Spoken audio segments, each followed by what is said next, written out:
आज हम करने वाले हैं सेक्शन 32 सबसेक्शन 5, 6, 7, 8 छोटे छोटे से हैं, वो आज हम कंप्लीट कर लेंगे। सेक्शन 32 सबसेक्शन 4 तक हम लोग कर चुके हैं। अब बात करते हैं सेक्शन 32 सबसेक्शन 5 की। तो सबसेक्शन 5 जो बात करता है वो रिलेशनशिप की एग्जिस्टेंस को लेके बात करता है कि जो रिलेशनशिप से डील करते हैं। जैसे प्लीज़ एक बार बेरक लैंग्वेज रीड करते हैं। और relates to existence of any relationship, मतलब statements. When the statement relates to the existence of any relationship, किसी भी relationship की बात कर रहा है, existence of any relationship between persons, ठीक है। यहाँ जो persons की बात करी गई है वो living और dead दोनों हो सकते हैं, ठीक है।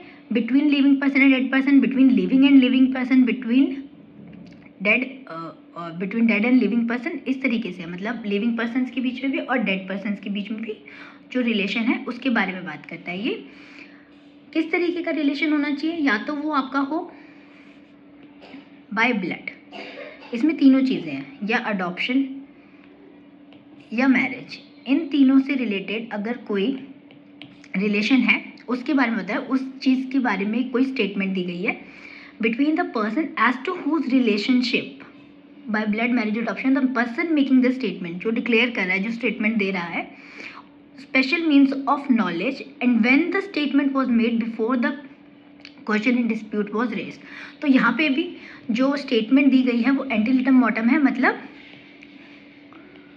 लास्ट टाइम हमने डिस्कस किया था एंटीलिटम मॉर्टम मतलब जी कंट्रोवर्सी या कोई जो कोर्ट में सूट आया है उससे आने से पहले की स्टेटमेंट एंटीलिटम मॉर्टम, वो स्टेटमेंट पहले दे दी गई हैं।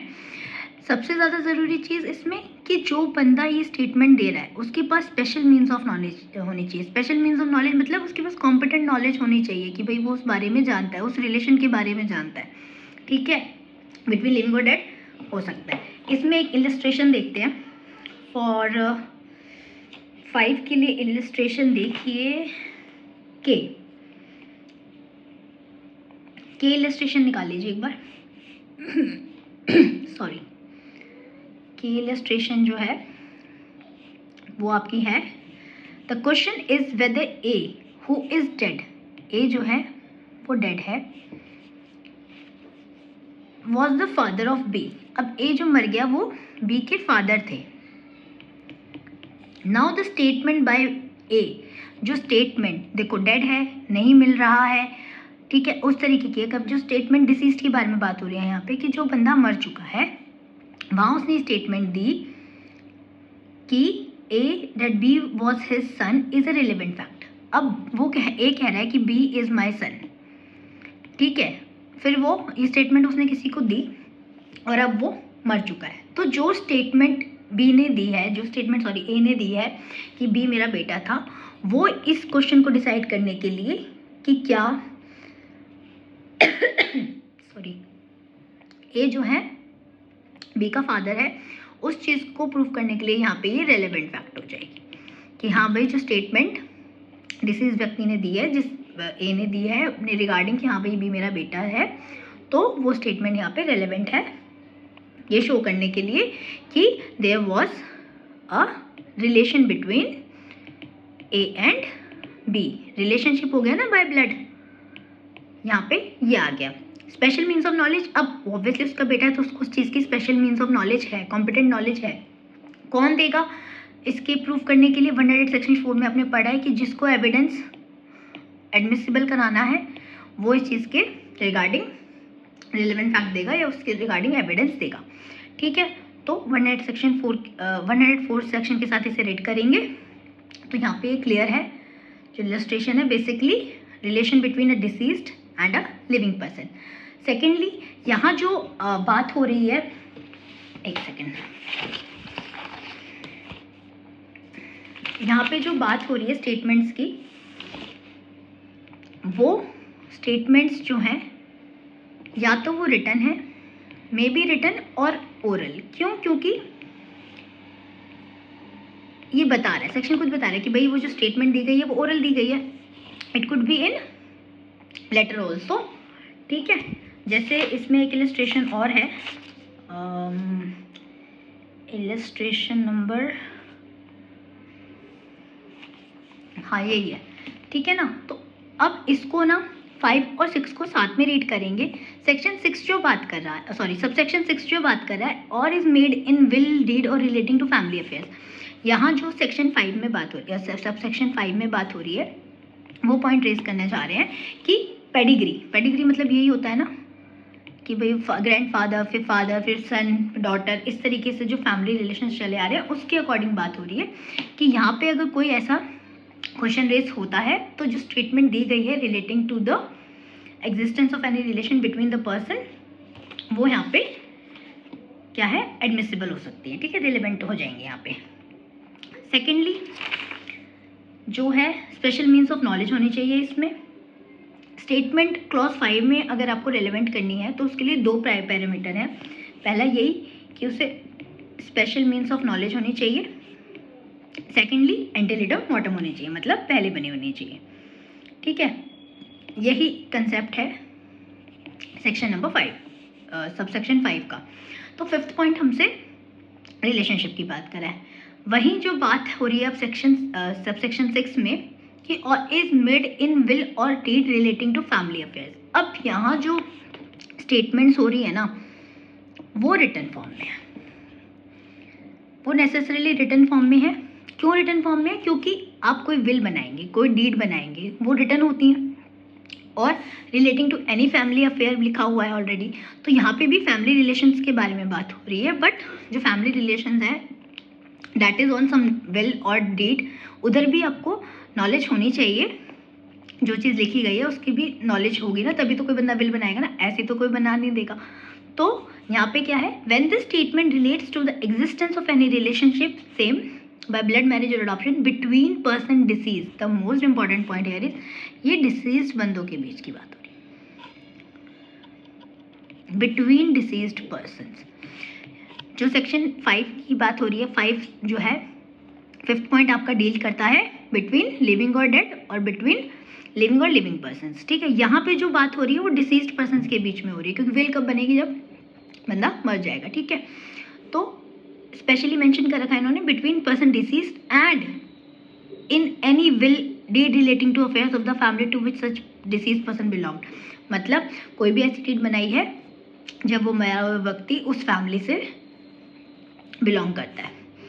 और इन फैमिली पेडिग्री जैसे मैंने बताया, और अपॉन एनी टॉम्बस्टोन। अब यहाँ पे टॉम्बस्टोन का है कंसेप्ट, वहाँ पे आप कोई डॉक्यूमेंट लिखा हुआ है, आपका कोई फैमिली पोर्ट्रेट बना हुआ है, उस पर कोई इन्फॉर्मेशन लिखी हुई है या फिर कोई स्टेटमेंट है, और other thing on which such statements are usually made and when such statement was made before the question in dispute was raised same ante litem mortem.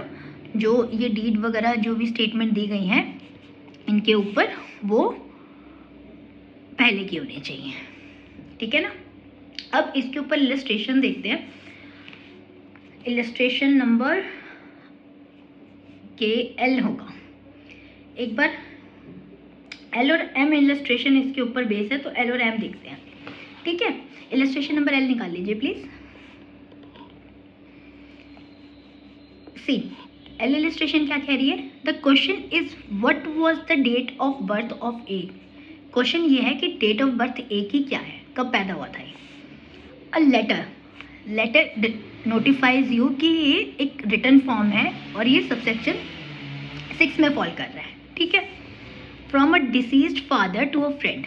अब कोई डिसीज्ड फादर है, ठीक है, मर गया है वो बंदा, उसने अपने एक फ्रेंड को कहा, एक लेटर लिखा announcing the birth of A on a given day. उसने लेटर लिखा कि भाई A का जो बर्थ है वो इस दिन हुआ, मान लीजिए 1 जनवरी को हुआ, ठीक है। उसने एक लेटर लिख के दिया अपने फ्रेंड को कि हाँ भाई ये मेरा बेटा है, ये इसका जन्म 1 जनवरी को हुआ है, बट वो अब मर चुका है, ठीक है।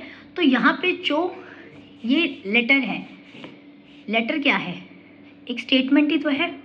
तो यहाँ जो ये स्टेटमेंट है relating to that letter, letter is a statement signifying कि हाँ भाई जो है ए मेरा बेटा है, इसकी बर्थ ऑफ डेट 1 जनवरी है। तो यहाँ पे क्या हो रहा है, वो फैक्ट बता रहा है। यहाँ ये लेटर आपका रिलेवेंट फैक्ट हो जाएगा, क्यों? क्योंकि स्टेटमेंट एज इन एडमिस हेयर से ही है, एक्सेप्शन तो है ही, क्योंकि अब वो बंदा मर चुका है तो वो कोई स्टेटमेंट दे रहा है, तो यहाँ पे वो लेटर जो है that is belonging to relevant fact under subsection 6। ठीक है, इसी में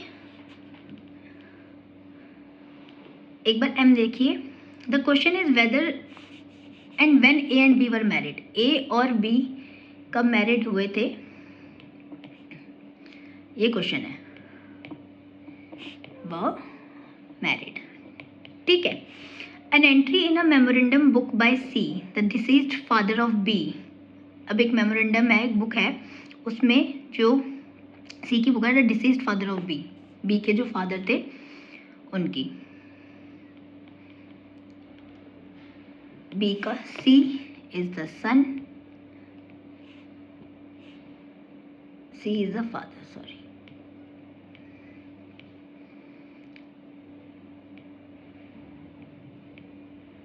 ये फादर है।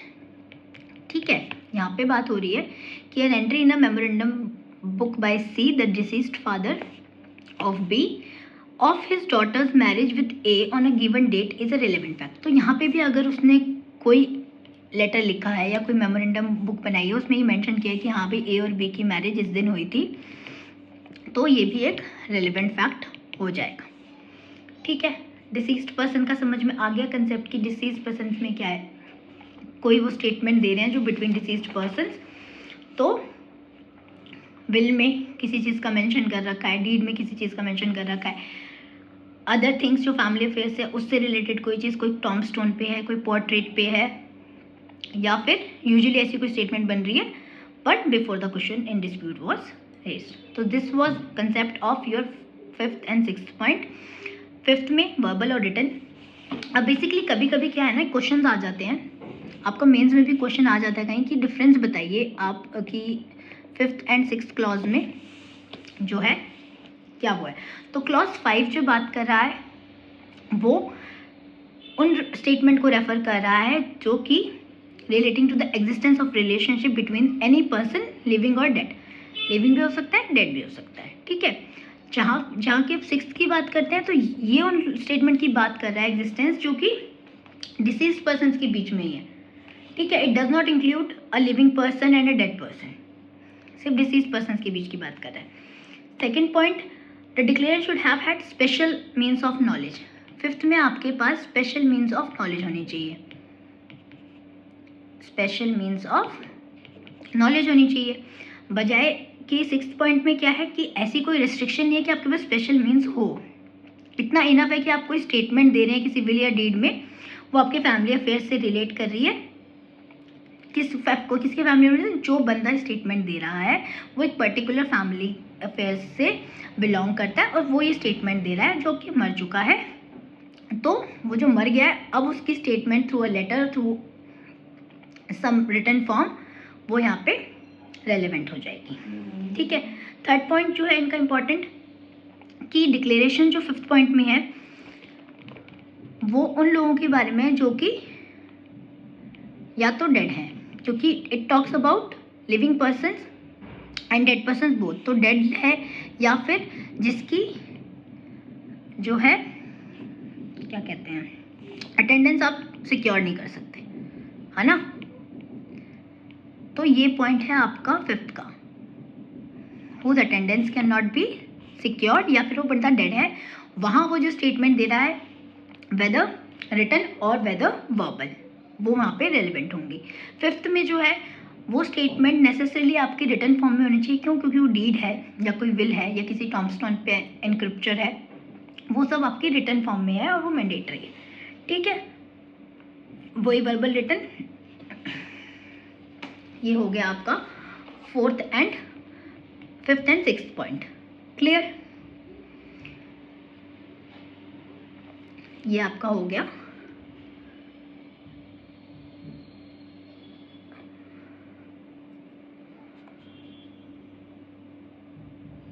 5th और 6th। और अब करते हैं क्वेश्चन क्लॉज 7। सी क्लॉज 7 जो बात कर रहा है, क्लॉज 7 सिंपली जो है उनकी बात कर रहा है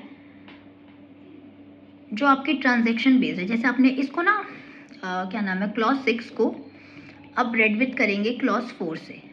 क्लॉज 4 में जो बात हो रही है वो ओनली पब्लिक, उनकी बात हो रही है, पब्लिक राइट्स की और कस्टम्स की बात हो रही है। जैसे हमने देखा था, ये रहा, talks about public right and custom, but whereas clause 6 talks about, sorry clause 7,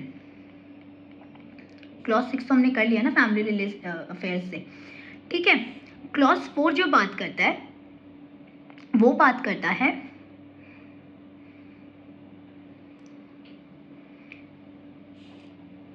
clause 7 talks about public and private both rights. अब ये ऐसा क्यों कहा मैंने, सी क्लॉज नंबर 6 आपको समझ में आ गया ना। सी डिसीज्ड पर्सन्स की बात कर रहा है वो, कि हाँ भाई जो है, अगर मान लीजिए दो व्यक्ति हैं और उनके बीच में कोई रिलेशन है, वो दोनों मर चुके हैं, तो उन्होंने अगर कोई ऐसी स्टेटमेंट किसी फैमिली को बिलोंग कर रहा है, किसी टॉम्बस्टोन पे उनका लिखा हुआ है, तो वो सब रेलेवेंट फैक्ट है। इसी तरीके से अब क्लॉज 7 देखते हैं। क्लॉज 7 में पब्लिक और प्राइवेट राइट्स बोथ की बात करिए। एक बार सेक्शन नंबर 13 निकालिए अपने बेयर एक्ट में, क्योंकि सेक्शन क्लॉज 7 जो है वो 13 क्लॉज ए से ही डील करता है। 13 clause A, it talks about the any transaction by which the right or custom in question was created, claimed, modified, recognized, asserted or denied, or which was inconsistent with its existence. So basically 13A में जो हमने पढ़ा था, जब भी section 13 पढ़ते वक्त मैंने बोला था कि ये दोनों राइट्स कवर करता है। फिशरी वाला एग्जाम्पल पढ़ा था आपने इसमें, कि बंदे के पास एक फिशरी का राइट है, तो it includes both private and public rights, whereas clause 4 deals only with the public rights, ठीक है। This was the basic difference, कि वहाँ पे when the statement is contained in any deed, ये भी रिटन फॉर्म में, और other document which relates to any such transaction as mentioned in, तो प्राइवेट राइट को लेके कोई भी आपके पास डॉक्यूमेंट है या कोई डीड है या कोई विल है, ये उनकी बात कर रहा है, वहाँ जो स्टेटमेंट होंगी वो रेलेवेंट हो जाएंगी। This is about clause number 7। Clause number 8 पे आते हैं, ठीक है ना। क्लॉज 8 जो बात कर रहा है वो कह रहा है कि सेवरल पर्सन्स, मीन्स आपने कोई सिंगल बंदे ने स्टेटमेंट नहीं दी है, सेवरल पर्सन्स हैं जो कि कोई फीलिंग्स को एक्सप्रेस कर रहे हैं, relevant to the matter in question, when the statement was made in the number of persons and expressed feeling or impressions on their part relevant to matter in question। इसके ऊपर illustration देखिए 8 के ऊपर। अच्छा वैसे इसमें 8 के ऊपर ऐसा कोई इलस्ट्रेशन है नहीं,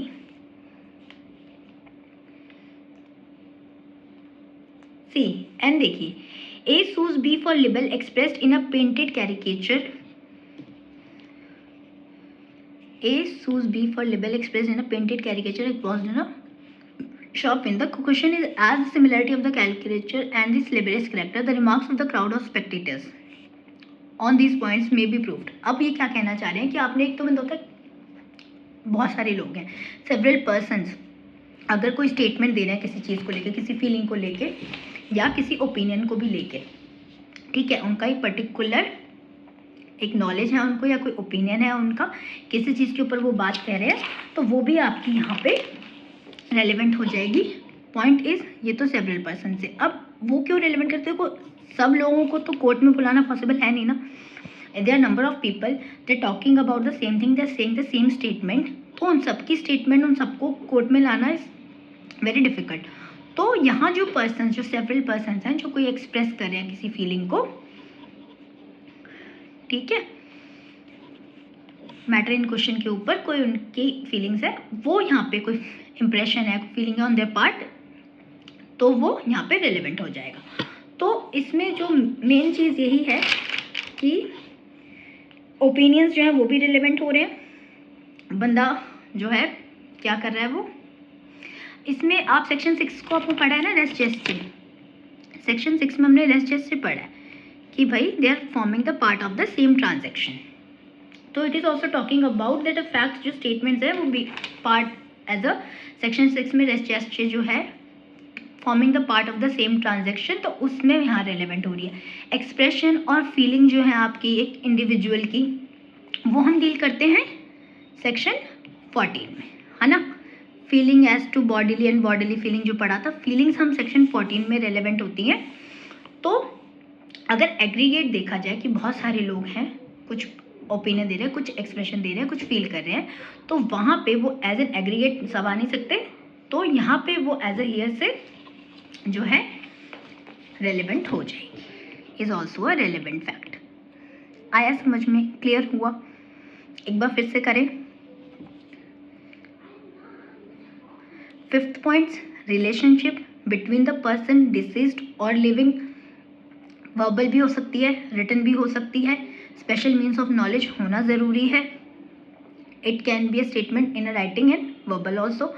6th में कह रहा है कि किसी भी विल और डीड को फैमिली अफेयर से डीड करता है, बिटवीन डिसीज्ड पर्सन है, कि डिसीज्ड पर्सन है या तो वो किसी फैमिली जो है फैमिली अफेयर्स में which any disease person belong, family pedigree को बिलोंग करता है एक, और वो जो उसने कोई स्टेटमेंट कही है ऑन एनी टॉम स्टोन और एनी कैरिकेचर, ठीक है, और किसी पोर्ट्रेट में वो रेलेवेंट होगी। 7 में हमने पढ़ा कि वो पब्लिक और प्राइवेट बोथ राइट्स की बात करता है, प्राइवेट राइट की भी, पब्लिक राइट की भी। तो यहाँ पे जो विल और डीड में जो प्राइवेट हो गई ना, ये प्राइवेट राइट हो गया ना, डीड और विल, तो यहाँ जो स्टेटमेंट कही होंगी इससे रिलेटेड वो रेलेवेंट हो जाएंगी। क्लॉज 8 बात कर रहा है आपका कि सेवरल पर्सन्स हैं और वो कोई फीलिंग्स और एक्सप्रेशन दे रहे हैं, तो वो वहाँ रेलेवेंट हो जाएंगी सेवरल पर्सन्स की फीलिंग। सो जैसे हमने अभी इसका देखा, एक बार अगर आपको दोबारा बता दूं कि भाई कोई पेंटेड कैरिकेचर है किसी शॉप में और वहाँ पे उनको लग रहा है कि भाई ये लिबेलियस कैरेक्टर का, मतलब ये प्रोवोक कर रहा है लोगों को, किसी की डिफर्मेशन कर रहा है, तो वहाँ पे अगर बहुत सारे क्राउड लोग बहुत सारे खड़े हैं, उन सबका सेम ओपिनियन है, तो वो यहाँ रेलेवेंट हो जाएगा, ठीक है। So this was all about your section 32 जो आज कंप्लीट हो चुका है, क्लॉज 1 से लेके क्लॉज 8 तक complete. So here it ends section number 32। I don't think so कि इसमें ऐसा कुछ है। एडमिसिबिलिटी की बात है तो दैट इज़ अपॉन द जज and that is upon the court कि भाई वो कितना इन चीज़ को एडमिसिबल करेगा, फैक्ट्स को, ठीक है। So this was all about your section 32, ठीक है, मेरी तरफ से एंड हो गया है। सो गाइज एस्पिरेंट्स प्लीज़ इन सबको एक बार फिर रिवाइज कर लीजिएगा। Dying declaration is very important, this section is also very important, mains में ये बहुत बार आता है, प्री के लिए भी इंपॉर्टेंट है, इंटरव्यू में भी यहाँ से क्वेश्चंस पूछे जाते हैं। एंड रिलेटिंग टू कि सेक्शन 32 कंप्लीट हो गया, सेक्शन 33 करेंगे नेक्स्ट उसमें क्लास में। तो till then please revise all the lessons and revise all the chapters also and thoroughly. रात को भी एक बार बेयर एक्ट की रीडिंग कीजिए। एंड अगर कुछ ना समझ में आए just please let me know, please like and subscribe my channel. Till then bye bye, take care.